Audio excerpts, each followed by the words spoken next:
Hey everybody, thank you so much for tuning in to episode 32 of the Fourth String Sports Podcast. I am your host, Brady, with my hosts, Mitch and Skylar here. We're excited to be back. We've been on just a little bit of a leave while I was on vacation. So we're excited to be back here. We've got a great episode lined up today. We're talking about the Tampa Bay Buccaneers, a team that we've been very excited to cover. We're going to close out the NFC South. We've only got two more teams left on our list of breaking down NFL teams, the Tennessee Titans and the Washington football team. We're also going to hit on the NBA playoffs, give some updates on that. We're going to talk about the whole Earl Thomas situation out in Baltimore. And we're also going to talk about the 76ers firing Brett Brown. We've got our what's list where we're going to talk about just the top 10 sports team names that we found. It's a little lighthearted. And then we've got our what a putts. We've got our hero segment and everything that goes along with that. We appreciate everybody for tuning in. Follow us on everything. Facebook, Twitter, Spotify, SoundCloud, YouTube, Reddit, the whole nine yards. We have 6 people in our fantasy league right now. Feel free to join us. We have the link that's posted in our Twitter and our Facebook. Join us. I think we bumped it up to 8 people, so we still got some rooms. We're still a little bit away from our setup draft for that, so there's still plenty of time to join. And then email us. What? Oh, yeah. It's for the 9th. I think I put it at 8 o'clock. So that's it. Okay. September 9th, 8 o'clock. No more people after that. Isn't that the day before kickoff? That's the day before kickoff. Okay. What is the 9th? Is that like a... That's a Wednesday. That's a Wednesday because always starts on a Thursday. Oh, that's right. Okay, cool. And then, email us also, fourthstringsp@gmail.com. That's all typed out, FOURTH, stringsp@gmail.com. So let's get this show on the road, gentlemen. So let's talk, before we get into the NBA playoffs, let's talk about what happened with Earl Thomas. So we touched on Earl Thomas, Mitch, I think our very first episode that we did, with the whole, his orgy. Wife walks in on him and his brother doing a chick and chases him down the road with like a knife or a gun or something. Pretty sure it's a gun. I think it was a gun, yeah, something like that. And then he says, you guys don't understand the situation, which I don't know what's not to understand. Your wife walked in on you and your brother, Eiffel Towering a bitch. But now he just got released from the Ravens. On one hand, saving the Ravens $10 million in cap space. But what was very intriguing was the whole situation heading up to it. So he got into a fight with the safety due to a mental lap, and even Earl Thomas said this on his part. But the story goes that it's been a reoccurring thing. He's missed at least one practice, completely unexcused. He's been showing up to the facilities late. Teammates have felt like he's not been giving his all in practice. He's missed a lot of coverages. He's missed a lot of assignments. He hasn't turned out to be the Earl Thomas Baltimore thought they would sign.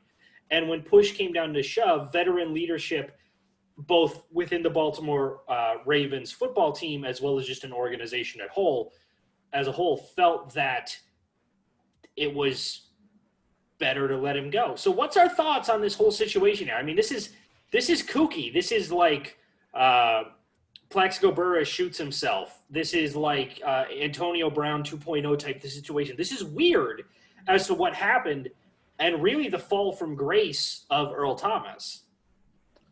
Yeah.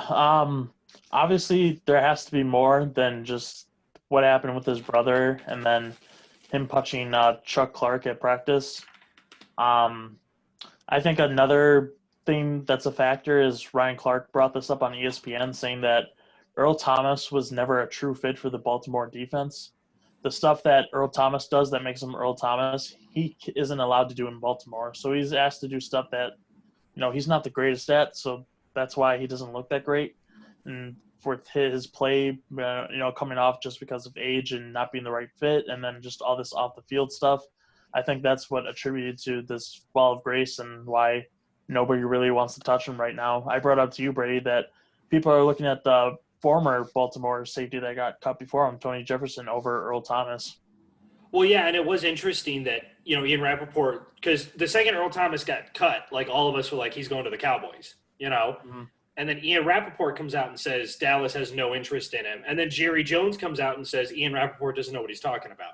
So could Earl Thomas go to Dallas? That's a big question mark. We put a poll up on Twitter with a couple of teams on there. A team that was up on there is a team we're talking about today, the Tampa Bay Buccaneers. Another fit that keeps coming up is Cleveland. Skylar, what do you make of this whole situation? I mean, it's just kind of, again, it's a crazy kind of situation. We never really know what's happening in terms of just the craziness. I mean, after the whole, Eiffel Towering the girl, I thought that it was kind of done, that we were done talking about Earl Thomas for a little bit. I thought that he kind of figured things out. But then this comes out, and basically it just kind of seemed like he wanted out of Baltimore. I mean, it's just kind of crazy that one of the league's best safeties is acting this way. It kind of reminds me again of like what Antonio Brown did when he was with the Raiders. Just kind of like realizing the situation wasn't what he wanted it to be, but now Brown's out of the league. So, I mean, he's in talks of he might come to some teams, and there's because he got the suspension, and so that kind of part of it's over. But still, I mean, I've seen like talking in terms of teams that are linked to him. I mean, Cowboys, that was a whole clusterfuck of whether or not he's going to go there. I think Jerry Jones really wants him, so he might go there. It depends on whether or not McCartney wants him there. I mean, Cleveland, I think could also be a good pick. Good fit. They need a safety to help a little bit. Especially because second-round pick Grant Delpit just tore his Achilles and will miss 2020. Yeah. I mean, as always, whenever there's a name brand free agent person, New England's always looking at him. I don't know if New England will pick him up because with Chung opting out this season, we might, because we still need safety help. It's not like we don't have good safeties. It's just they're young. So I mean, there's numerous amount of teams that he could fit into, that he could go to, that he can make an immediate impact. It's just, again, going to a team where he can thrive, and we can put this kind of stuff aside, like a New England, a Green Bay, teams like that, or is he going to go to a team that's just going to indulge this kind of behavior, like a Dallas or a Miami or a Detroit, who have a history of indulging this kind of behavior in order for good performances on the field? So I'm going to keep an eye on the situation, but it's not the top of my radar right now. You guys want the poll results? Yeah, read them off. All right, so at 57%, we got the Cowboys, 29% the Browns, 14% Tampa Bay. Nobody thinks, and 0% for the Colts. Interesting. I mean, the Colts, I could see it. I don't know if that's a place that Earl Thomas wants to go. Earl Thomas wants to go to a defense where he's going to be allowed to be aggressive the same way that he was in Seattle. I don't know if even Dallas – I don't really know if any of those teams are the right fit for that. I don't know where he's going to go, because I don't feel like the NFL is as safety needy now as it was when he hit the free agent market 2 seasons ago, Do you think San Fran takes a stab at him? I don't know. I mean, I think that they're solid in their safety position. I think we've talked about it even in the San Francisco episode. They're going to start to run into cap space issues. And I don't know if that's the right fit. I could see him going to San Fran. Successful, aggressive defense, pair him back up with Richard Sherman. I could definitely see it. But, I mean, we'll keep an eye on it. So let's move on here to the NBA playoffs here. So we have 3 teams have now moved on to the second round, all of them in the East. The Raptors sweep the Nets, which is not surprising. And then the 2 other matchups were very surprising. Boston sweeps the Philadelphia 76ers. We all knew that Boston was going to win that series, but I think we all expected the Sixers to be a lot better. And I think Boston did a fantastic job of exposing the fact that the Sixers don't have a bench at all. Because Boston, in my mind, didn't play exceptionally well. I mean, Jason Tatum and Jaylen Brown had about 2 good games in that series, but I don't think that they played exceptionally well. Joel Embiid was, again, still a monster, but it was really sad to look at watching the Sixers play that series. And then Miami sweeps the Indiana Pacers. That series was disappointing, wasn't it, gentlemen? We all expected that series to go to 6, to go to 7, even with Sabonis out. But TJ Warren just didn't show up. The Pacers had no answer for the 3-point shooting of the Heat. Goran Dragic had a great series. Jimmy Butler had a really underrated series. So now in the East, the only matchup that's left is Bucks Magic. Again, the Magic won the first game. Bucks have won the last 3. They play tomorrow.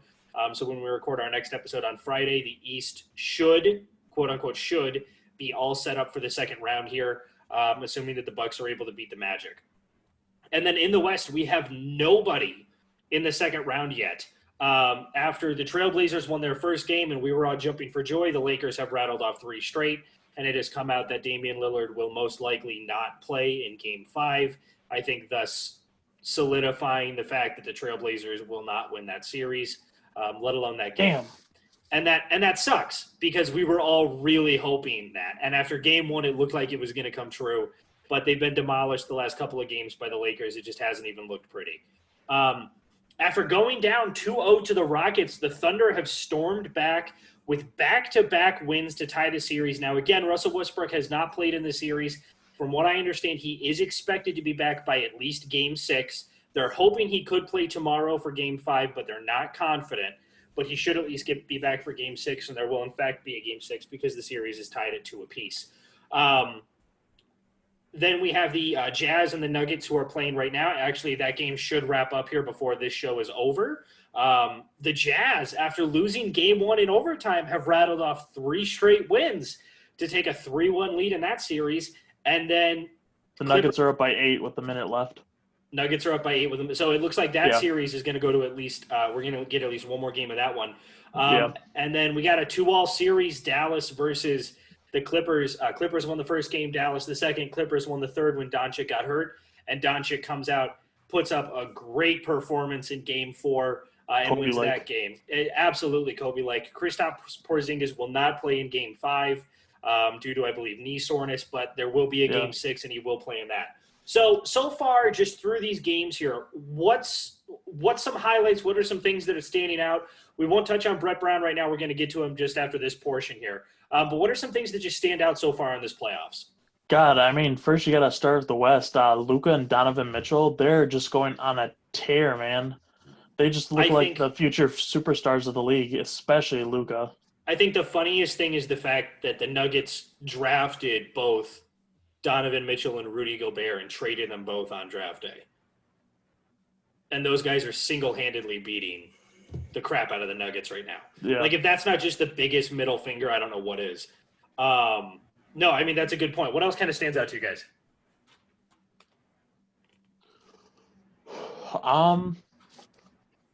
I guess doesn't stand out, but I'm interested to see how Toronto's actually going to look. Because like we kind of said, we all expected them to sweep the Nets. I mean, this isn't what the Nets are going to be next year. This is like the JV team of the Nets.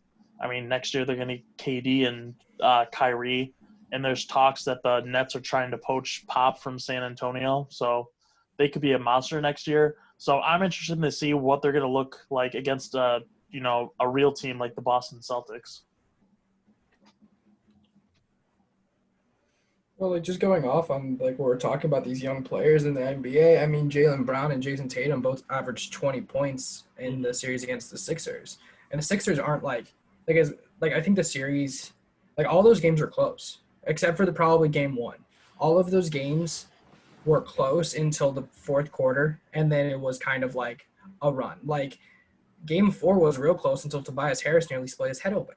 Yeah. Like there was those were close games. Those are tough defensive teams. So, I mean, Jason Tatum went off, scored 30 points back-to-back. I mean, as a Celtics fan, I know this is going to be tough. This is going to be a tough series. We're going up against the reigning champs. They're the reigning champs for a reason. But I feel like this is going to be neither one of these teams gives up. Neither one of these teams is a pushover, honestly. I think it's gonna ride though on Boston's scoring. Boston's one of the most efficient teams on both sides of the court. If they can keep their offensive efficiency up, then they're good. Like if we can get Kemba doesn't have to play good. Marcus Smart doesn't need to play good, but those two young guards like Tatum and Brown, they need to play good. They need to affect the game in one way or another, defensively or offensively, for us to win. I'm not as worried with Embiid. Marcus Gassol's a good big man, but he isn't as dominant as Embiid is. It's just that because Toronto's a much more well-rounded team. So it's gonna be interesting. Yeah, I mean, and on the next episode that we record, we should be able to break down or do our season predictions for at least the semis in the East there. and we should have a lot clearer picture of the semis in the West. The thing that kind of stands out to me is that the Sixers were Joel Embiid and 50 feet of crap as a team, right? Tobias Harris didn't play well until game 4. Al Horford was pretty much non-existent. Josh Richardson was pretty much non-existent. And yet, just to Skylar's point, the Celtics allowed the Sixers to keep each of those games, or 3 of the 4 of those games, fairly competitive. And what worries me is that we saw the Raptors put up 150 points in game 4, including just their bench scoring 100 points combined. What worries me more is the Celtics defense than it is their offense. Because not to say that their defense won't be able to get some stops and won't be able to get some steals and stuff like that. But the Raptors are such a hot team. And this is the same thing that I'm going to talk about the Bucks, if the Bucks end up beating the Magic and have to go play the Heat in the next round, is that this game is going to come down to, honestly, it's not going to come down to how the young guys play on offense. It's not. It's going to come down to how the young guys play on defense. Because Jaylen Brown and Jason Tatum and Kemba Walker are going to have their hands full handling solid three-point shooters like Van Vliet and like Lowry, with also trying to handle a guy like Pascal Siakam, who is a nightmare matchup for anybody, I think, outside of maybe Giannis.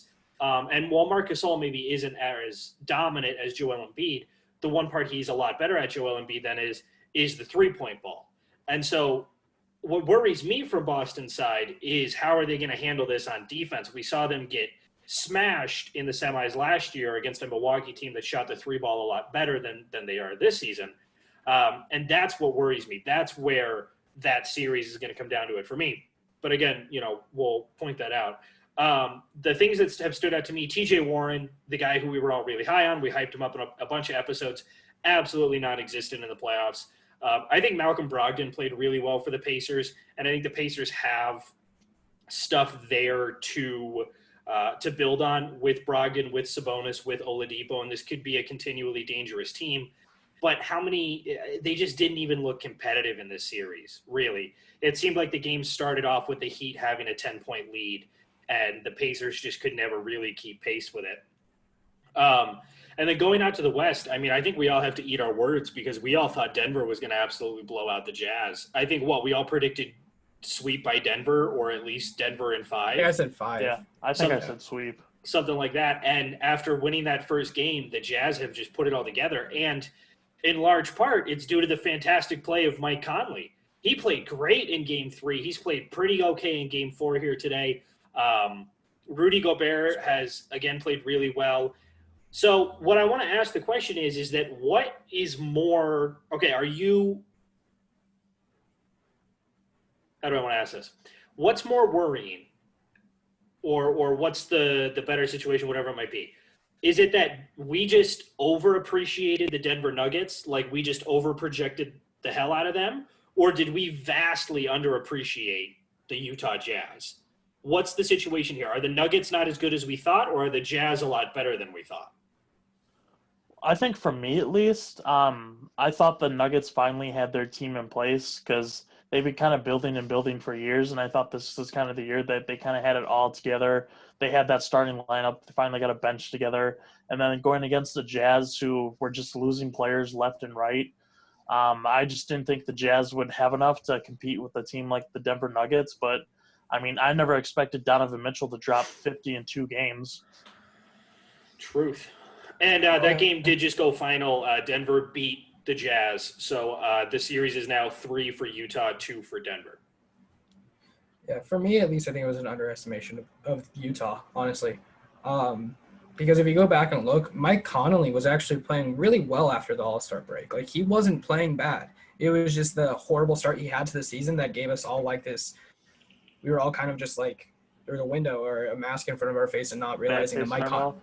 Yeah, that like mask that Mike Conley is actually having a good season before the bubble started, and he just picked right off. I think they also took advantage of the fact that they knew they were going into the playoffs no matter what.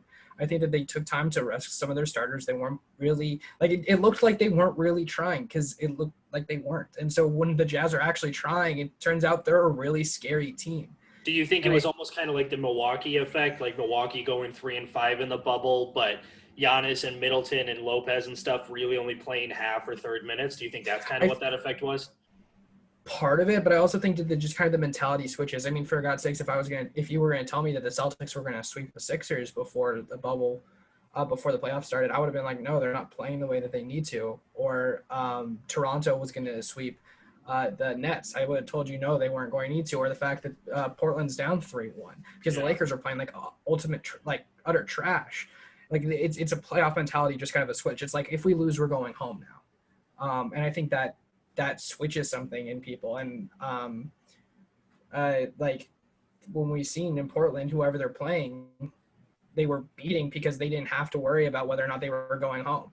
The other team didn't have to worry about going home. Portland did, and now with Portland playing an LA team that's like, oh, if we lose, we're gonna go home. LeBron doesn't want to go home right now, and he showed, at least in this last game and the game before, he played really well actually. And same for the Jazz. I think that we kind of underestimated them. Donovan Mitchell is definitely one of the young stars, along with Tatum and Luka, for like once LeBron and KD are gone. Like those are the new guys. Those are going to be the guys that we're going to be talking about for MVP discussion. So I think that like right now, because they're 3-4. This is 4-5 or 3-6. Who? 3-6. So winner of this whoever series wins plays this, winner of Clippers Mavs. Yeah, I mean, honestly, if I was the Clippers or the Mavericks, I'd be worried about playing the Utah right now. The way they're playing, I'd be worried about playing Donovan Mitchell right now. And that's not to say that the Nuggets can't win this series. They just won Game 5, so they still have to win 2 more. But I mean, Donovan Mitchell has looked great, and I was wary of Donovan Mitchell after the playoff series against Houston last year, where he played trash. He played awful, and I was like, maybe this guy just doesn't have what it takes to win playoff series, you know. But he came back with a vengeance, and he played fantastic so far this series. Let's talk about the other side of the other 2-2 series outside of Clippers Mavs, and that's Rockets Thunder. After the first 2 games, it looked like the Rockets were on their way to a sweep. And then the last 2 games by the Thunder has been great. So here's the question that I'll pose. If we don't want the Lakers to go to the conference finals, who's got a better chance to beat them, the Rockets or the Thunder? For me, it's the Rockets. I think James Harden can go toe-to-toe and can really nullify some of that stuff. And we've seen their small ball play work. And I just don't think the Thunder have it in them to be able to guard LeBron and AD at the same time. I don't know if the Rockets do as well, but the Rockets may be able to just win by shooting 63s a game and making 25 of them, you know?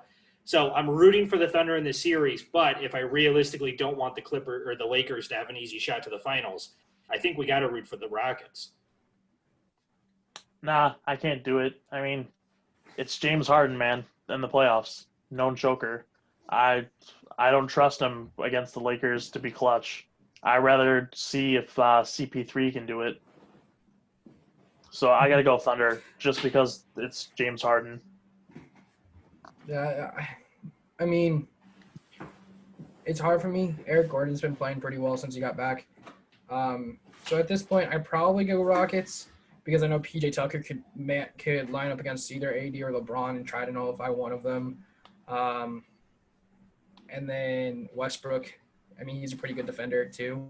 And he's long and he's big, so he could help on the defensive end. But it just so happens that I think the weakest parts of both the Rockets and the Thunder are their big men. So really, whoever they're going up against, whoever the Lakers are going up against, they're going to have an advantage down there.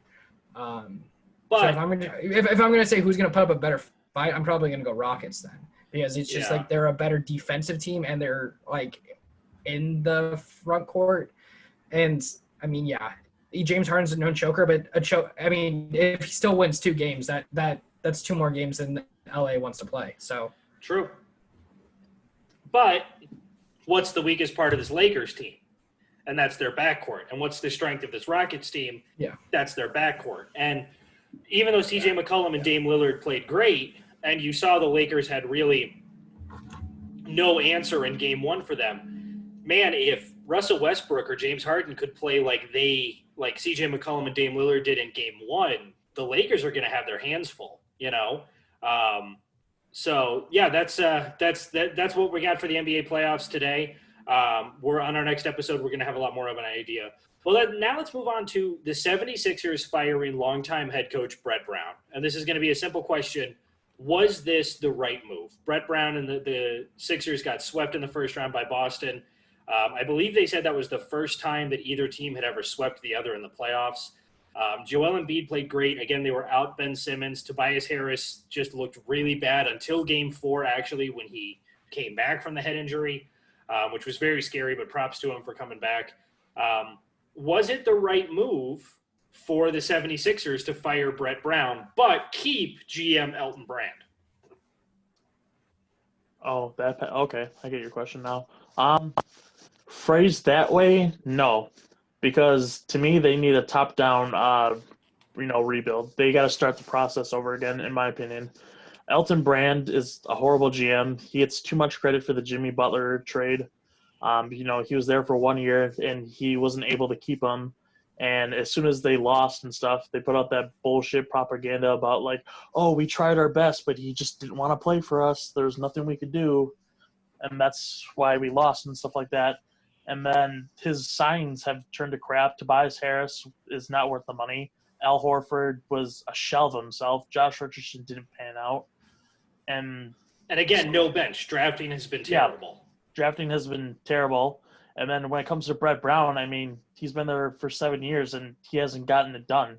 He's had one good year, and that's when Jimmy Butler was there. But with the talent that he's gotten, hasn't been able to get it done, and he can't make this Joel Embiid, Ben Simmons matchup work, even though these are two of the bigger names in the NBA. So, yeah, I think they needed to just start from the top down, get a new GM, get a new head coach, and then figure out who's the face of this franchise. Roll with Ben Simmons and build around him, or roll with Joel Embiid and build around him, because I just think it's at the point where you can't play them both. One of them's got to go, and you got to build around the next one if you want a real shot at bringing a championship to Philly. Yeah, I mean, Brett Brown wasn't really my problem with the 76ers. It was more Elton Brand, honestly. Like Mitch has said, almost every kind of move that he's made has been a total and utter failure. And he just decided to put it all on Brett Brown, which is unfair. Because Brett Brown was just kind of okay, well, you got rid of Jimmy Butler and you gave me Tobias Harris and Al Horford, and now I got to try to do something with it. So there's that. I'll say Brett Brown. I feel like Brett Brown will find another place somewhere else in the league, because I think he's actually not too bad of a coach. I think what he did with 76ers and getting them back into playoff contention and being one of the top 4 or 5 teams in the East every year. Kudos to him for that with what he got handed to him. But Elton Brown should be gone too, because he's just a horrible GM. And I think the reason that they need to get rid of either Simmons or Embiid doesn't have to do with anything about the chemistry of the two of them, because on the court together, they actually work pretty well. It's just that they're both superstars, and it's going to cost them too much money in the end of it. They should also find somebody to take Tobias Harris and Al Horford off their hands, because, again, way too much money for those two. Al Horford's good when he's in the 5 by himself, but having to work at he's a center, and making him play the 4 doesn't work for him, especially when you have an Embiid there who's just kind of everything gravitates to him, and Al Horford couldn't really do anything, take advantage of that. I still think Al Horford's a good player. I still think that Tobias Harris is a good player. They're just not in the right place, right system. So I think really top down, the only player that should be staying, in my opinion, is Ben Simmons. Everybody else should be shipped off. Yeah, I mean, if you want, because Embiid's gonna miss 30 games a year. You're right. I mean, he was drafted in 2014. He's played the equivalent of 2.5 seasons, his career. Yeah, he's more dominant though. You're absolutely right. If I had to pick between the two, I would pick Joel Embiid. Right? Ben Simmons can't shoot a 3. He's really only a driver. My thing is that I don't think this was all Brett Brown's fault. All right. Yeah. If we look at the last 6, hell, we'll look at the last 7 first-round picks of the 76ers.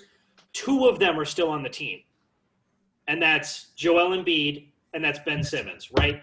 They draft Joel Embiid. He gets hurt. So what do they do the next year? They draft Jahlil Okafor, who I think is puttering around with the Pelicans right now. Year after that, they draft Ben Simmons. He misses the whole season. Year after that, they draft Markelle Fultz. They keep him there for a year, ship him off to Orlando. Year after that, they draft Mikal Bridges, send him down to the send him down to Suns. The Suns. Who else did they draft in the first round that year? Landry Shamet, who was then traded out to the Clippers as part of the Tobias Harris trade. And then this year they drafted Ty Jerome, who's now down with Phoenix. So they got Matisse Thybulle in the first round, I thought. No, I'm looking at their draft picks here. The last couple of years, it may have been in a trade for somebody. I'm looking at the guys they actually drafted. Oh, okay, yeah, because Matisse Thybulle, I think, was drafted by the Celtics actually, but they had the rights to him. Yeah, so when you're trying to build a team, and 5 of your 7 first-round picks. Oh, and before even Joel Embiid, Michael Carter-Williams is puttering around with the Magic now after failing. Of those 7 first-round picks, only 1 of them was outside the top 10, and that was last year. One of them. One of them was outside the top 10. You're telling me that you get a team who gets 6 of 7 top 10 picks, and they can't build a successful team? Like, that absolutely goes to Elton Brand and even the GM before him, no doubt about that. But well, and even go ahead, Scott. Well, and even the funny thing is the Markelle Fultz one, they traded up to get him. Yeah. They traded with the Celtics to get him. And who did the Celtics pick in that draft? Jason Tatum. They picked Jason Tatum, which I'm pretty sure they would much rather have Jason Tatum on that team right now, especially after he won 27 points in a series against them. He averaged 27 points against them. Like, that's ridiculous. And like I was saying before, it's like, this isn't Brett Brown's fault. He just took what Elton Brand gave to him and was like, okay, I guess I have to do this now. Like, I have to coach with this. But to be fair, in that draft, everybody was hyped about Markelle Fultz. They didn't expect him to be injured and stuff. So it's not like, oh, why the hell did you pick him over Jason Tatum? Because everybody was on the Fultz string. True, and you're absolutely right. And I won't. Danny Ainge is an amazing GM. And Danny Ainge is an amazing GM who can see the future of Aaron. I won't blame them for that. But we've seen Markelle Fultz put up a really strong series against Milwaukee so far. And so the fact that the Sixers were just so quick to drop him is ridiculous, and you can't build a successful team. Brett Brown wasn't a great coach. You could argue he wasn't even a good coach. But when you have to live through a 10-72 team to try to get the best pick, when you have no bench to play with because your team spends $180 million on Tobias Harris and Al Horford, you're not going to be a successful team, a successful franchise. All right. And the East is a cakewalk. Don't get me wrong. The East is absolutely a cakewalk. But the chance that the 76ers had to be dominant there, to be neck and neck with the Bucks, is gone. And it's not coming back because the Celtics have now superseded them, because the Raptors are still good, because the Pacers have superseded them, because the Heat have superseded them. Because now this is a team, you could even argue fully healthy. The Nets are a way better team than the Sixers are. So now this is a Sixers team that looks like they might be lucky to get the 7 or the 8 seed in the playoffs going forward with 2 young, great players like Joel Embiid and Ben Simmons. And that's ridiculous. That's absolutely ridiculous. Do you think things would have been better if they kept Sam Presti? Yes, because it's clear, like, Sam Presti had a plan. He knew what he was doing. And the fact that the NBA had to change the draft lottery basically because of the 76ers proves that he knew what he was doing. I think that they thought Jahlil Okafor was going to be better and they were going to get more compensation for him. I honestly think that they dreamed of a Jahlil Okafor and Joel Embiid front court that would dominate the NBA. And then the NBA turned into a 3-point shooting league and they realized it wasn't feasible. So what do? They go and draft the only player in the draft in Ben Simmons who can't shoot a goddamn 3. Okay? Like, it's ridiculous. It's ridiculous. So let's move on here to our fun portion of the segment, which is our what's list. Now, our what's list, I got to choose this time, so I get to choose. Boys, give me a list of your 10 favorite sports team names. This counts across all sports, high schools, WNBA, minor league baseball, NFL, whether it's funny, whether it's got a cool backstory to it, whether you just like the team name, whatever it might be. So I picked, so I think Mitch goes first? Yep. I go first Mitch goes since first. I get the pick next time. Yep. Okay. All right, so I made a rule for myself. I didn't want to pick any major league team. I wanted to do only minor league teams because that's where the good team names are at. Major league teams are ass. All right, so to start us off at number 10, we have the Campbell Fighting Camels. And number 9, we have the Wilkes. So hold on. Skylar and I, the only Creighton basketball game I've ever been to was against the Campbell Fighting Camels when we went with Sandy's daughter's husbands. Cousins, neighbors, lovers, something like that. Jason. Dogs. Yeah, there you go. That was okay. So that's just a little backstory. Go ahead, Mitch. Number 9, the Wilkes Bear / Scranton Penguins. I only picked them because of Scranton. At 8, the Rockford Ice Hogs. Love it. At number 7, the Missoula Paddleheads. Love it.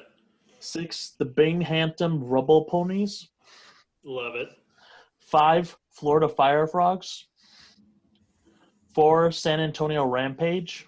Okay, I can get behind 3, Hartford Yard Goats. 2, Greenville Swamp Rabbits. Okay. And then number 1, Rocket City Trash Pandas. Rocket City Trash Pandas. Hell yeah, dude. Hell yeah. Minor league teams are always so much fun to do, and I hate when you get ones like the Iowa Cubs that are just a Cubs like watching team because there's so many fun things you could do with that. Like Iowa Field of Dreams, call yourself the Iowa Costners, and it'd be fucking hilarious. Cool. Does Washington look bad because of this now? Because they can't come up with a name, but minor league teams can do the Swamp Rabbits or the Rumble Ponies easily. Exactly. All right, Skylar, what about your list?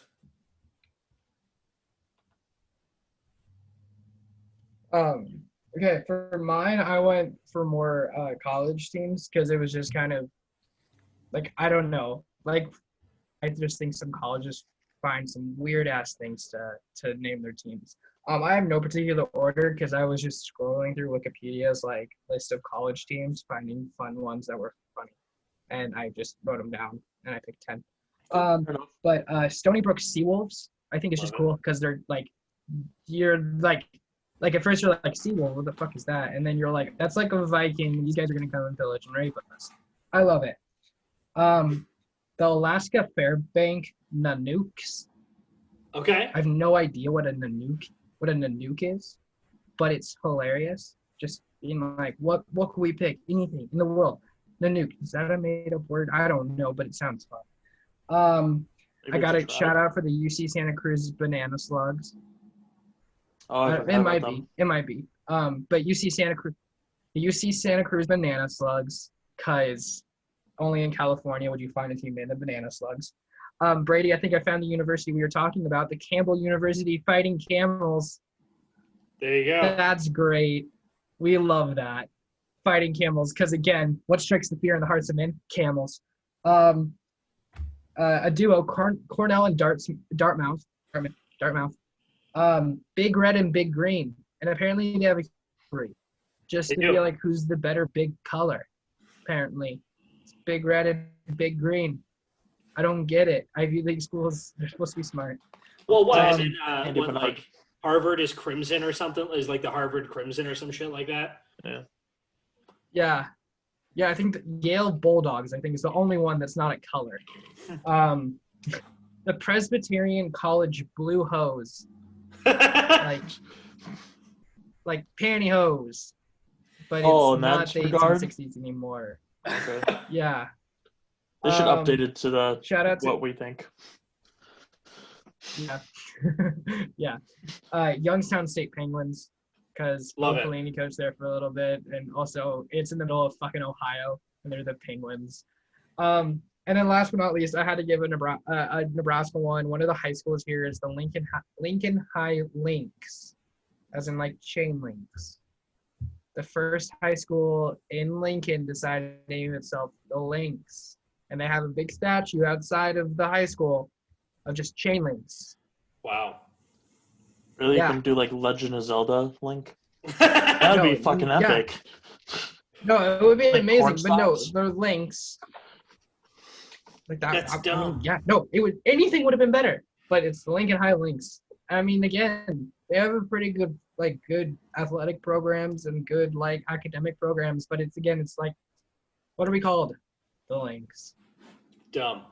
So mine is an amalgamation of there's one pro team, there's a couple of minor league baseball teams, and then there's a ton of high school teams in here because you guys didn't look at high school teams, and some of those are hilarious. So at number 10, this is my only portion of the list that is just near and dear to my heart. That's the Houston Oilers. I've always loved the name the Oilers. I love the uniforms. I love everything about it. Just love the name Oilers. Number 9 goes to the minor league team. Blue. Yeah, number 9 goes to the minor league team, the Montgomery Biscuits. Their logo is trying to make a biscuit look tough, and that's just dumb. Number 8 goes to Chattanooga Central High School, the Purple Pounders. Oh. It's upsetting. It's upsetting, but the Purple Pounders from Chattanooga, Tennessee. Number 7 goes to Cairo High School in Georgia. They are called the Syrup Makers. Makes no sense, but I think it's they better make syrup. Number 6 is one near and dear to me and Mitch's home state, the great state of Wisconsin, and that is the Kimberly, Wisconsin Paper Makers. Oh. Their logo is like a bee stomping on a piece of paper, and it makes no sense, but they won the state football championship a couple years ago. Number 5 goes to the minor league team, the Pensacola Blue Wahoos. I guess a wahoo is a fish, and the Blue Wahoos I think is just a great name. Number 4 goes to my only other minor league team on here, and that is the Jacksonville Jumbo Shrimp. I don't know how you make a jumbo shrimp seem tough or anything, but I think it's great. Number 3 goes to the Jordan High School Beet Diggers. Beet as in Sherwood Farms beets, but the Beet Diggers from Jordan High School in Utah. Number 2 goes to the Mount Clemens, Michigan High School Battling Bathers. Yep, you heard that right. Bathers, like you take a bath. They are the Battling Bathers. What's the mascot? No idea. Was too afraid to look. Oh, man. Was too afraid to look. And number 1 goes to the Rhode Island School of Design, affectionately called the Nads. And their mascot is a giant dick and balls who comes out during hockey and basketball games. And if you don't think that that's true, you can go look it up. His name is, I think, Scrody. But the Rhode Island School of Design Nads, I think, is great. Also, shout out to other minor league team, the New Orleans Baby Cakes, which I think is fantastic. There's so many dumb, stupid sports names that exist. I love this list. This list was so much fun to come up with. I don't know how you could be proud to be a Purple Pounder or how you could be proud to be a Beet Digger. But, hey, they are. And, Skylar, to answer your question, Nanook is the Inuit word for polar bear. Oh. Ah, thank you. I appreciate that. That makes it even better, though. It does. It makes it better. Yeah, it does make Thank it you, better. Alaska. But the question is that Mount Clemens High School, the Battling Bathers, like what's the thought process that's so behind much that? better. That's so stupid. I love it. All right, perfect. So then, Mitch, you get the next topic, and what are we choosing? All right, so for our next What's list, we'll be doing the top 5 personal heartbreaks in sports for us. The caveat is we've had to personally watch it, and it's got to break our hearts. That's gonna be tough. That's gonna be a tough one. Brady, we can't say like the Broncos beating the Packers in the Super Bowl since we weren't, conscious enough to remember it. I can say that because my mom made me watch replays of it when I would get grounded. Doesn't count. It has to be live. Oh, okay. That's great. I love it. It's like every time the Giants visited Green Bay during the playoffs. Yeah. I already know my number Except one. for the one time where you guys thrashed them. But then it didn't really amount to anything. Well, no, because we got was that the year that we lost to Arizona? No. What happened in this? That was the wild. No, that was the wild card. That was the Randall Cobb Hail Mary against them. Yeah, but then then we went to Dallas the next week, beat them, and then we lost to Atlanta, I think, was that year. You shouldn't have beat Dallas, though. You shouldn't have beat Dallas. We shouldn't, I remember but we did. that's the Des Bryant. Love you, Jared. That's the Des Bryant catch. That was a catch. No, that was 2014. That was the year that Rodgers hit Cook on the sideline, and then Crosby kicked the field goal, and then we got the shit kicked out of us by Atlanta in the NFC Championship game. Well, yeah, because Ladarius Gunter was our corner. Oh, yeah. And then we beat Atlanta 2 weeks later. Okay, yep. Yeah.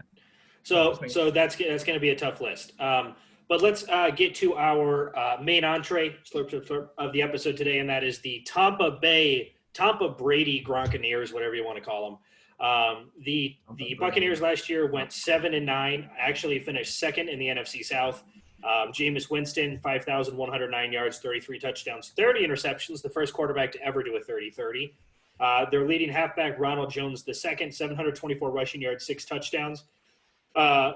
Mike Evans, 67 catches, 1,157 yards, 8 touchdowns, and Marquise Goodwin, 86. No, I'm sorry, not Marquise Goodwin. Chris Godwin, Jesus.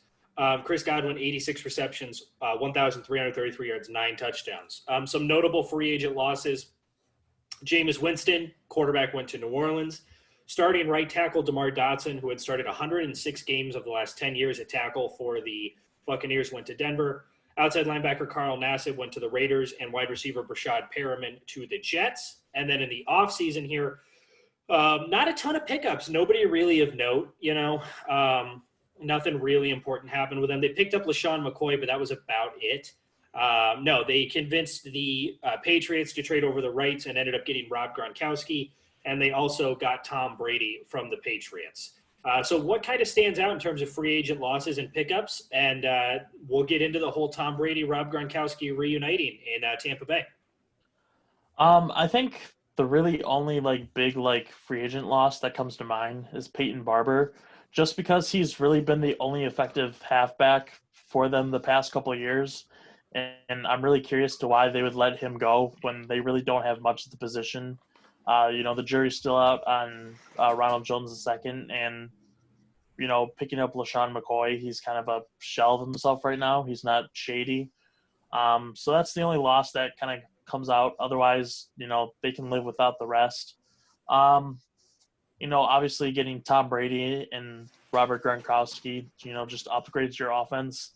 And even though Jameis Winston might be better at this point in their careers right now, just because he has youth and, upside, whereas Tom Brady's on the decline right now just due to age, I still think, Tom Brady's cerebral enough that he can make this offense more effective than it's ever been with Jameis Winston. So I'm excited to see that. And then I don't think Gronk's going to be any tight end one, but he has great depth.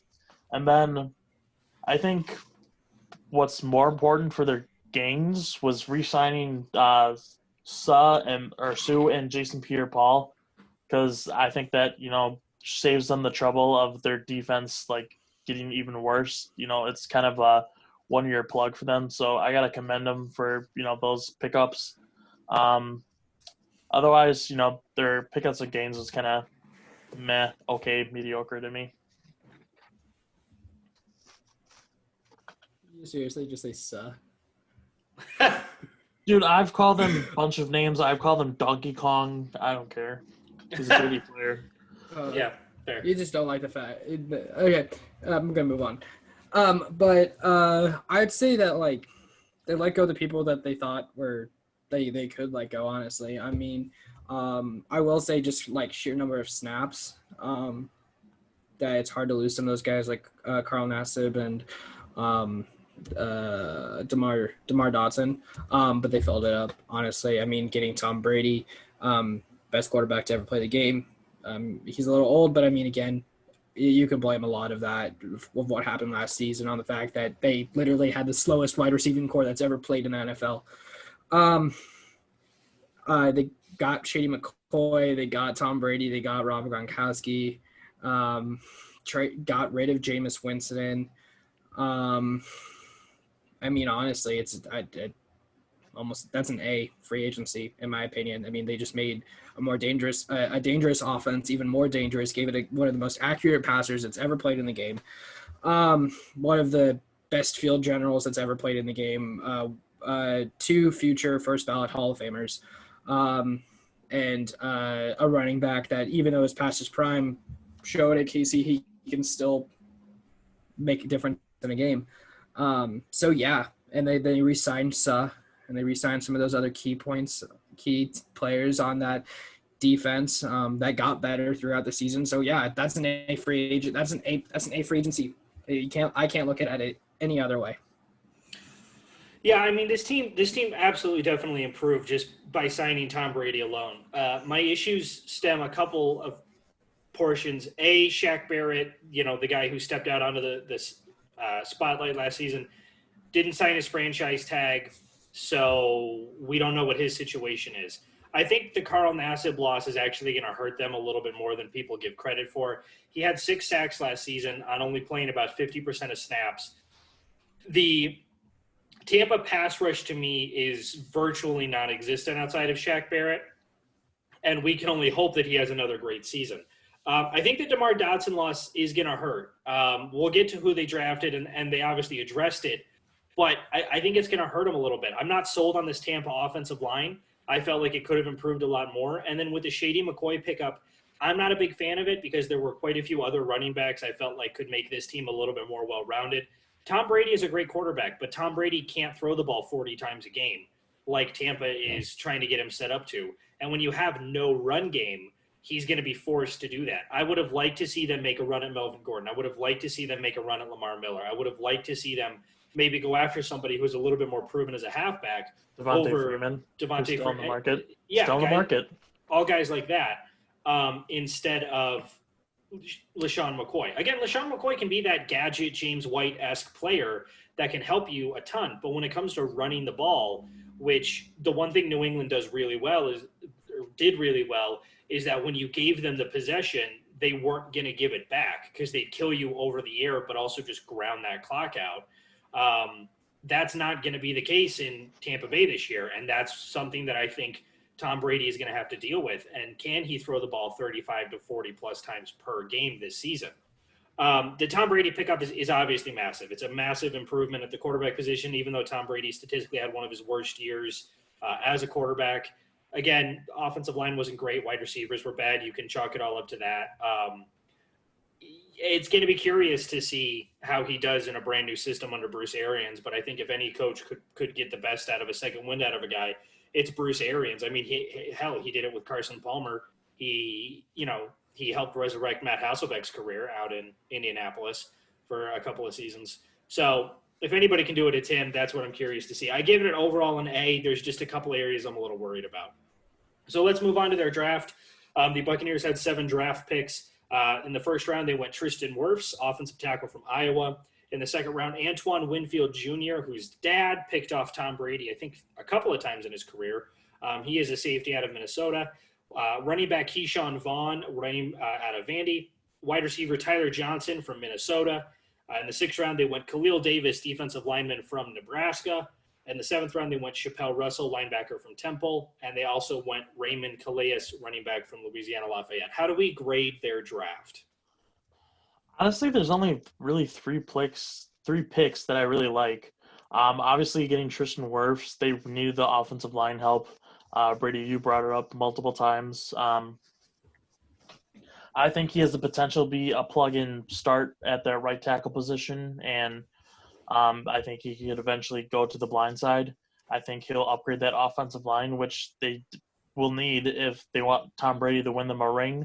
Antoine Winfield Jr. has all the potential and talent in the world to, be a star in that secondary, which they don't have a lot of guys, and it's hurting their defense overall. And then Tyler Johnson, just a talented guy, I think, who, gives just more depth to this wide receiver core. And when it comes time to pay, extend Mike Evans or Chris Godwin again, at least they know they could potentially have somebody who could step into that role if they have to part ways with them. Otherwise, the rest of the picks weren't really that impressive to me. I think it's, just depth. So overall, I'll give it a B. I'll go B plus A minus on this draft. Tristan Wirfs, I think, it helps seal up that offensive line, which we all agreed has problems and needs help. Gives Brady some protection because he needs it. Honestly, he's 43. Antoine Antoine Winfield Jr. Loved watching him play for Minnesota. He was great. He's a smaller safety, but super explosive. He made a lot of really key plays for that Minnesota defense. I'm excited to see what he does with Tampa Bay. I'm excited to see him get there because they need help in that secondary. Tyler Johnson, again, just great player. Part of that duo with Rashad Perriman. No, Perriman went to the Minnesota wide receiver who opted out. What was his name? The Tampa Bay wide receiver who opted out? No. The one from Minnesota this year. The Golden Gophers wide receiver, projected first-round pick. Oh, Rashad Bateman. Rashad Bateman. There you go. Rashad Bateman. Sorry, yeah. With Rashad Bateman, they were a great duo and part of the reason why Minnesota was so good last year. Khalil Davis, because he's a Nebraska guy, I love the pick, but I also think that he played it out of position as a D tackle. At Nebraska, he had 8 sacks and played really well against Big Ten opposition in Wisconsin. Iowa helped stuff the run, give us some of our better defensive games, even though we lost both of those games. It wasn't because our defense wasn't doing its part. Had 8 sacks with Nebraska last year, playing as an interior defensive lineman, which is hard to do. He penetrated really well, but he needs to develop. He still needs to get some of the technique down, but he's got all the talent in the world. So I think that being behind Stu and some of those and just learning will help.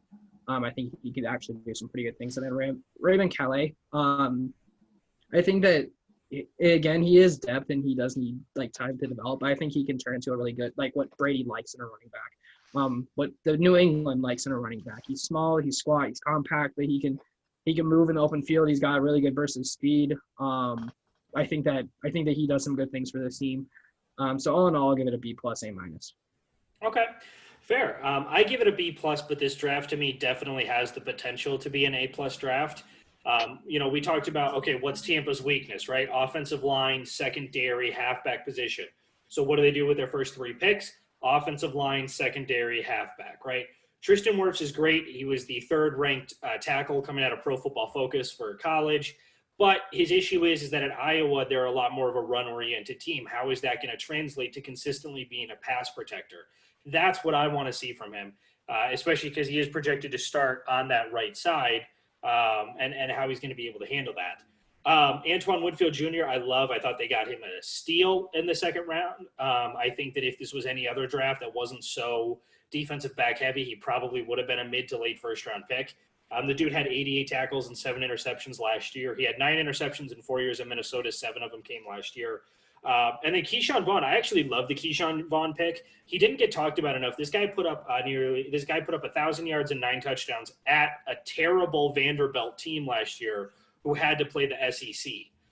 Vanderbilt was god-awful, and Keyshawn Vaughn was monumental in them being competitive in any game, even if it was only for the first half of a quarter. Tyler Johnson, I do like the pick. I just think that wide receiver room is already really crowded, including the tight ends, and I don't know what his production is going to be in those early years. And then Khalil Davis and the other picks, I could take or leave. If they can get everything they can get out of Tristan Wirfs, man, this draft alone is A+. But I think between Tristan Wirfs and Winfield Jr., this draft is really strong. So I'm going to give it a B+ just because I don't know how they're all going to fit, but I definitely really like this draft from Tampa Bay. So with that being said, let's move on to our season predictions for the teams. Again, we're just going to rattle off what we think their record is going to be. I have Tampa. You forgot. I'm sorry. Yeah, you're right. I always forget. I literally always forget. So where do we rank this Tampa team? In or in need of a rebuild? In or in need of a reload? 8-8 playoff tier or Super Bowl caliber team? This is going to sound really weird, but I think 16, that right? no, but I think that they're playoff caliber that needs a rebuild, if that makes sense. So right now, as constructed, I think they can make the playoffs, and if the next year or two they make the right moves, I think they could do Super Bowl. But they're not built to last. I mean, they have to get their head coach out of retirement. Brady is going to be retiring in the next few years. That the offensive line, the running game isn't built to stand. tight ends, wide receivers solid, and then you said it multiple times that they still don't have like a legit defense. So I just think that, for the next couple of years they're playoff, but I just think that, they're going to have to rebuild or reload or whatever at some point soon. Oh, this is a team designed to win now. This is a playoff caliber team designed to win in 2 years. Because that's how long they have Brady for, and I don't see Brady re-signing with Tampa Bay if he resigns at all with any team. He's going to go to the Jets. No, he's going to go to the Bills. Hell yeah. Hell yeah. No, he's not. You think Giselle's going to let them live in Buffalo, New York for a year? Oh, God, no. Giselle's got her own money. She can do whatever. Tom can go a whole year without kissing kids on the lips. Yeah, Tom's going to live in Buffalo by himself. They're going to stay in Florida. Anyway, what I was saying, this is a team they're designed to win now. They're a playoff caliber team. This is a dangerous team. This is a team that can beat anybody, but this is also a team that can lose to anybody. Because, I saw it with New England. Tom Brady can play really, really well, but he needs other pieces around him to win. The fact that they don't really have a running game to speak of kind of worries me. They have a young defensive backfield that's doing better and an aging defensive line that isn't getting any better. And one of the better linebacking corps in the NFL. People know how I feel about Devin Bush and Levante David. You mean Devin White? Sorry, Devin White. But anyway, this is a team designed to win now. They're a playoff caliber team, but we'll just have to see. Yeah, to me, this is definitely a playoff caliber team. I think that this team is much more New Orleans Saints than they are San Francisco 49ers in the sense that this team is definitely built for the playoffs, but I don't know if they're built for a playoff run is what it is. Because when you run into the playoffs and then you run into a team like Philadelphia or San Francisco or Seattle who can run the ball, or even Green Bay who can run the ball really effectively, that can absolutely shut down an offense like what Tampa is going to run with. And if you want an example of it, go take a look at Arizona versus Carolina in the NFC Championship game a couple seasons ago. Carolina's offense was primarily built on their read option, their ability to run the ball. Now, not many NFL teams run read option. I understand that. But when that dynamic offense was kept off the field, the massive questions on defense came about. Their secondary position definitely improved, but it still has issues. Their pass rush, I think, is rather non-existent. Offensively, they look really good, but without having that run game, they can't control the clock, and that, I think, is going to bite them in the ass. So this team is definitely a playoff caliber team, I think, by default, but I don't think they're anywhere near a Super Bowl caliber team unless they catch a couple of breaks. With that being said, catch a couple of breaks, hey, this team can definitely do it. But when I look at the rest of the NFC, when I look at how could Tampa stand up against Green Bay, stand up against Seattle, stand up against San Francisco, I don't like the matchup. I really don't. Because if you're able to just shut down Gronk or one wide receiver, or if you're lucky enough to do both, then as a whole, this team kind of falls apart. And that I think is something to keep an eye on. So I'm going to say playoff tier, but it's almost playoff tier by default, if that makes sense. Yeah. Mm-hmm. So now let's go into our record predictions. This is where we just rattle off the record that we think the team is going to have. We're not going to break down each game individually. I have the Tampa Bay Buccaneers going 11-5. I think the NFC South is going to be a little bit tough on them. I think they're probably going to drop a game to Atlanta. They're probably going to they're for sure at least going to drop one game to the Saints. And then they get to play the NFC North. And I think that the matchups against Green Bay and against Chicago, and you could even argue Minnesota, don't go super favorable for them.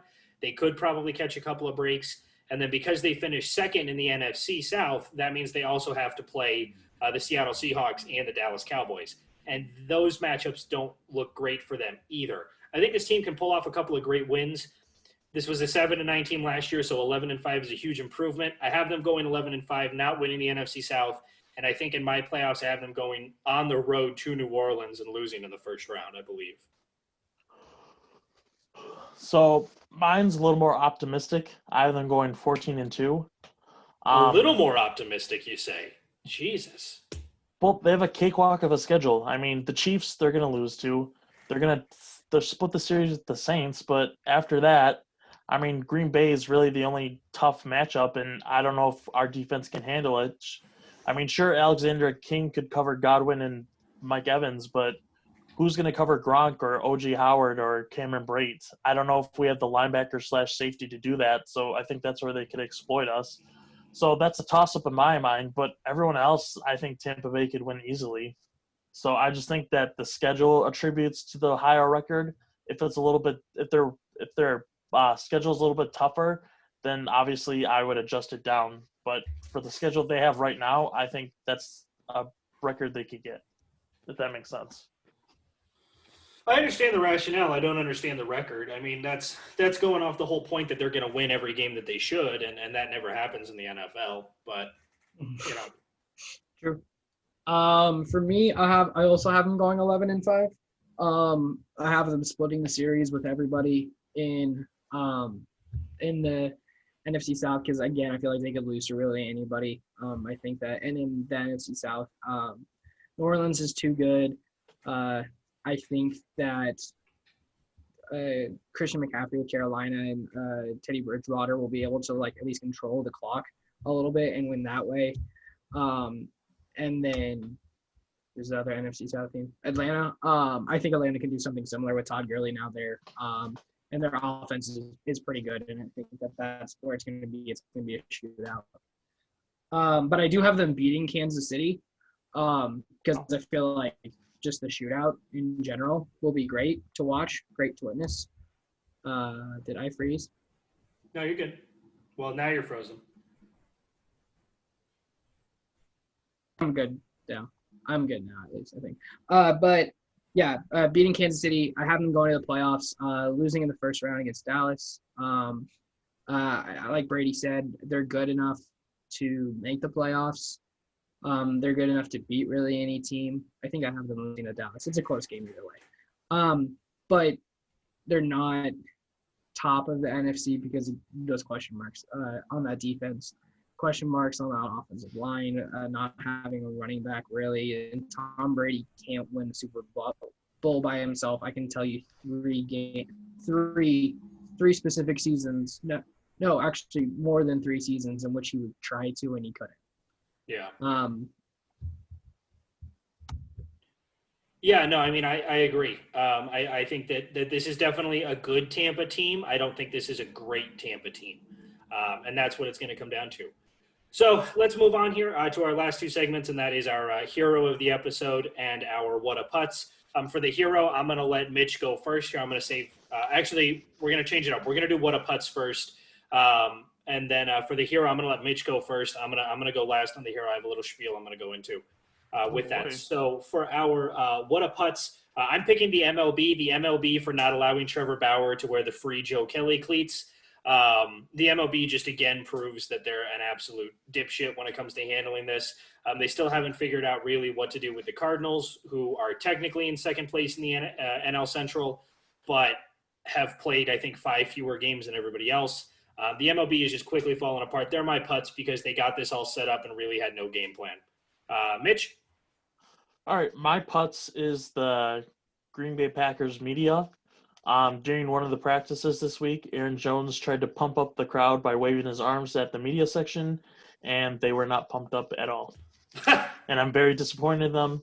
One of the reporters tweeted that out, and then Aaron Jones commented with just laughing faces. So the media's putts is for not hyping up Aaron Jones. My putts for the week is the 76ers for continuing to buy into Elton Brand's like bullshit. That he can say this team that he's the reason why they're successful because it's untrue. Like we went into it as ad nauseum. But 76ers, you trusted the process and then got nowhere with it. We'll see what you got next. All right, so then for our hero, it's the exact opposite of what a putts. We honor somebody or an organization who did really good things. So, Mitch, I'm going to let you go first.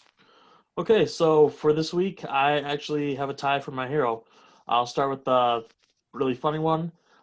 So this one goes to 2K for PGA Tour 2K21 for having the return of golfing legend Shooter McGavin in their trailer. It was absolutely a blast to watch. It definitely made my day. And then the other one goes to former Green Bay Packer punter Tim Mastay for tweeting out, "Much respect to Tim Boyle, but just a quick reminder that he's not the first Packers QB from Kentucky named Tim in sporting jersey number 8. 135.4 passer rating, just saying. Thanks, Tom Crabtree. Eat your heart out, Aaron Rodgers." So he's my hero. Oh, he's a shitty punter. I saw that. That was pretty good, actually. All right, Skylar. My hero is Shaq in the ongoing Shaq versus Charles Barkley debate that happens on TNT because it's fucking hilarious. Every time I tune in, it just gets better and better. Shaq mocking the fact that Charles Barkley's never won a ring, even though he's won a ton. Shaq breaking the broom after Portland, after LA tied the series in emphatic fashion. Just Shaq making fun of Charles Barkley daily is great. I love it because I love Shaq and I hate Charles Barkley. Like, with Did you see passion, them try to do the whole beer on the basketball thing, where you yeah, I know what we just hit. And it hit Charles Barkley in the gut, and he got just soaked in beer. That was so funny. Oh, it's great. And in pleasant news, Shaq signed a 6-year extension with Turner Media, so he's going to stay on Inside the NBA for at least 6 more seasons. So my funny hero actually goes to Ernie Johnson for quoting Montrezl Harrell when he called Luka Doncic a bitch-ass white boy. And Ernie Johnson said that live on TV, and that was the funniest thing I've ever heard in my life. Ernie Johnson is a hero. He's from Milwaukee, which is great. I love Ernie Johnson, so he's partially my hero for saying that. My main hero goes to 3 things, one of whom is not a sports team, and that's going to go to the NFL, the NBA, and the Black Lives Matter movement. On Sunday in my community in Kenosha, I'm going to go on a little tangent here. In my community, Kenosha, a community that I've been a part of for going on 5 years now, witnessed a horrific act by the police when they shot Jacob Blake 7 times. And really, regardless of the situation, it was a brutal video to watch. And my community is hurting right now, and it hurts me. Because I love this community. I've lived in Racine, Kenosha for almost 5 years now, and I love them with my heart. I support them. The fact that as a nation we have to demonize someone who is a victim of a crime here, Jacob Blake, who was trying to break up a fight, is really upsetting. And I give my massive thanks to the NBA and the NFL. The Detroit Lions canceled their practice in solidarity today. George Hill of the Bucs said that it was a mistake to come down to the bubble because stuff like this is happening and they can't be there to support him. LeBron James had a great press conference after it happened. This is not an attack on the United States. We're not a political podcast. We never have been. Systematic change is absolutely needed. And sports is a great entertainment, and sports is a great platform for that. But my community has produced multiple first-round picks in the NFL, Melvin Gordon and Trey Wayans, Alan Amici, a lot of areas like that. Sports is a safe haven for people, and a lot of times sports can be used as an excuse to not talk about issues. And I want to just give a massive thanks to the NFL and the NBA and really all sports leagues for taking this horrible opportunity that was presented to them through this horrific act of a man being shot 7 times in the back by a police officer, to use their stance to go forward and to continue to fight for the justice of people like Breonna Taylor and George Floyd, and a lot of others. I want to take this opportunity to just tell the Racine and Kenosha community that I love them and that they're my area, they're my home, and we will get through this, and systematic change is absolutely needed. where this happened is not far from where I lived for 3 years. I've seen my community go through some really rough times. I've seen my community go through some really great times. I've seen them band together at Racing Raiders football games, at high school games, and I've gotten a great opportunity to be a part of that. And I love my community, and I know my community loves me. And I just want to give Kenosha, Wisconsin, and the greater Kenosha Racine area a massive shout out, because you never think it's going to happen at your doorstep or in your neighborhood, but it does. And I unfortunately got to watch it happen on that video, and it's a horrible video. And I don't even frankly care what Jacob Blake's backstory was. I don't care what the situation was. Police officers are given equipment to subdue someone without kneeling on their neck for 9 minutes. And the fact that 3 police officers couldn't subdue a guy and instead just resorted to gun violence like this is really horrific to watch. Both officers walking behind him, trying to grab his shirt to pull him down, giving him the opportunity to open the car door, and then shooting him. It should have never come to that. Police officers in this country need to be trained in a better way. We as a country have to stand up and understand that it's not about demonizing the victim. It's about trying to create change. And right now, the Racine and Kenosha area are hurting really bad. And so I just want to give a massive shout out to them. I love them so much. They're a great area. They're a great community. This is a horrible thing that happened. And I want to give a big shout out to all sports leagues who have stood with us, who have come down. I know that guys in the NBA are petitioning the NBA to come here and be a part of protests. Guys in the NFL are petitioning the NFL to let them come here. People who have been eliminated from the bubble or on stuff like that have been in Milwaukee and in Kenosha and in Racine. This happened a couple of days after the Democratic National Convention was just here in Milwaukee. And regardless of party, change has to happen. And my community is hurting because change hasn't happened, and I'm hurting because of it. So that's my little spiel. I just wanted to give a big shout out to my community. Yeah, as a fellow Wisconsin native and somebody who's lived down in that area, I've had nothing but a great time there. I really can't say a bad experience I had in the Kenosha Racine area. I loved it. For what happened, I have the same exact feelings and thoughts. It's just a horrific thing that didn't need to happen at all. I find it heartbreaking that people are more angry at trying to demonize him and the outbreak that's happened because of people that are angry that this has happened, more than a police officer shooting him 8 times in the back in front of his 3 little sons in his car, and now he's paralyzed from the waist down, according to his father. I just can't believe people focus on more on that than what just happened to this man in front of his sons. Yeah, I mean, as a kid, I always wondered why British police officers never carried guns when they were doing their rounds and things like that. Now I get it. No matter what your political affiliation is, no matter what you think of Black Lives Matter or All Lives Matter or whatever, a guy shouldn't be shot 8 times, 7 times in the back, no matter what he's done. Because like Brady said, I mean, we've had people shoot up churches, shoot up movie theaters, shoot up concerts, what have you, and be brought in.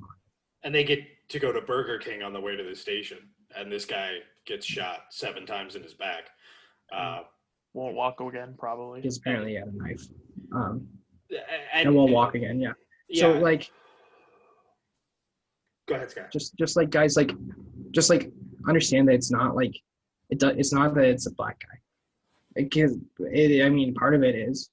It's not that whether or not he had a criminal record. It's not anything about that. It's not supposed to be about race. It's not supposed to be about any of these things. But the thing is that police officers are using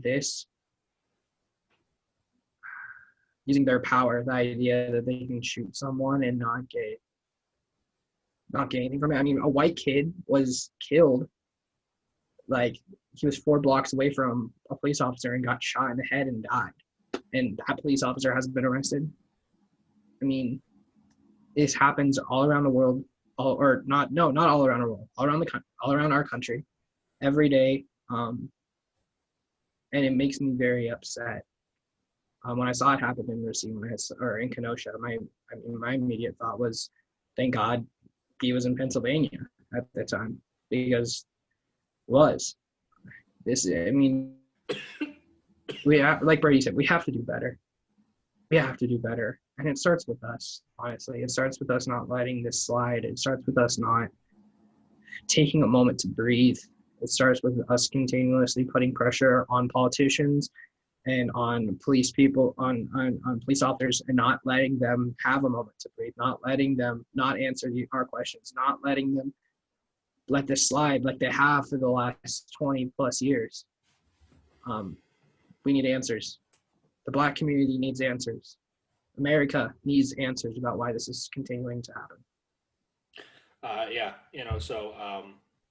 So I just want to give a massive shout out to my community and communities everywhere. Louisville is still being affected by the death of Breonna Taylor. Minnesota is still being affected by the death of George Floyd, Philando Castile. There's a lot of people who have been victims of this, and they're not all just Black. It's hard that this happens in my community, and it's hard on one hand that I wasn't here to support them, and that unfortunately I can't be there to support them in full. But I ask everyone to stop and take a moment and pray for Jacob Blake and for his family. I ask everyone to take a moment in reflection to watch that video and not have a visceral reaction. And while that video does not show the entire situation, and I understand that, it's horrific to watch. So with that, we're going to wrap up this episode. I'm sorry that we're wrapping it up on a somber note, but it's a somber time right now in my community. And I think a lot of people everywhere are really hurting. We appreciate everybody for tuning in here to this episode. We've only got 2 teams left on our NFL list, and that's Tennessee and Washington. We're going to crank them out this week. We got college football starting up soon. We have pro football starting up soon, the NBA playoffs. We're gearing up for the second round here, but we've still got a couple of great series to finish up in the first. We're going to keep an eye on the Earl Thomas situation, the Big Ten situation, the Pac-12 situation, the whole college football world right now. Follow us on everything. Facebook, Twitter, Facebook, Twitter, Reddit, YouTube, Spotify, SoundCloud, the whole 9 yards. Email us your thoughts, fourthstringsp@gmail.com. Boys, any closing thoughts here? Yeah, I forgot to pose a question to you guys, but since we're at the end, you can just give me a quick answer. So if somehow the Mavs end up winning this series and the Clippers get bounced from the playoffs, do you think Kawhi Leonard will take his opt-out and go somewhere else? I think he might if it doesn't work out well. Playoff P has been absolutely non-existent. Now, granted, they've been out Pat Beverly, and that's a huge thing. So maybe we'll have to see. But I mean, I think it's definitely an option if he was only going to be in Toronto for 1 year and was okay with it. I think it's definitely an option for him. Skyler? I don't think so. Yeah, I think he'll consider it, but I don't think he'll stay. Because I don't see, like, he could go somewhere else and do really well, but I can't think of a champion contender that doesn't have somebody they like in that position in that role right now. Oh, no, it's simple. You just put Chris Middleton at shooting guard, and then you just bring him to Milwaukee. Yeah. And put Kawhi at small forward. It's easy. Yeah, no. I think Kawhi's gonna stay with LA. I think he likes being part of the Clippers. I think he likes that right now. It's Clippers versus Lakers, and I think that he wants that to continue for a little bit. I mean, not saying that it couldn't happen. I thought Tom Brady was staying in New England, but there you go. Fair. My big thing is that, it was reported when he first signed that the only reason he signed with the LA Clippers is because Paul George is going to be there. And so far in this playoffs, Paul George has not shown up. And if he can't count on Paul George to show up in the Clippers, he knows he's not going to get a ring. And so why stay there then? Yeah, no, I mean, that's absolutely fair. The whole reason LeBron left Miami was because he thought he had a better chance to win in Cleveland. The whole reason he left Cleveland was because he thought he had a better chance to go win out at the Lakers. So it could definitely happen. Who knows? We appreciate everybody for listening. Tune in on the next episode. Keep an eye on the basketball world. Let us know what your thoughts are. And I'm going to make just one last request. Please donate $5, $10, whatever you have. to local bail funds. Bail funds help protesters who were arrested. I've already donated. Krista has donated. It's $5 or $10. It goes a really long way. It helps people post bail in this country, and I think it's a great thing for people to utilize. So that's just my last thing there. We appreciate everybody tuning in. Everybody have a fantastic night. Thanks for listening to episode 32 of the Fourth String Sports Podcast.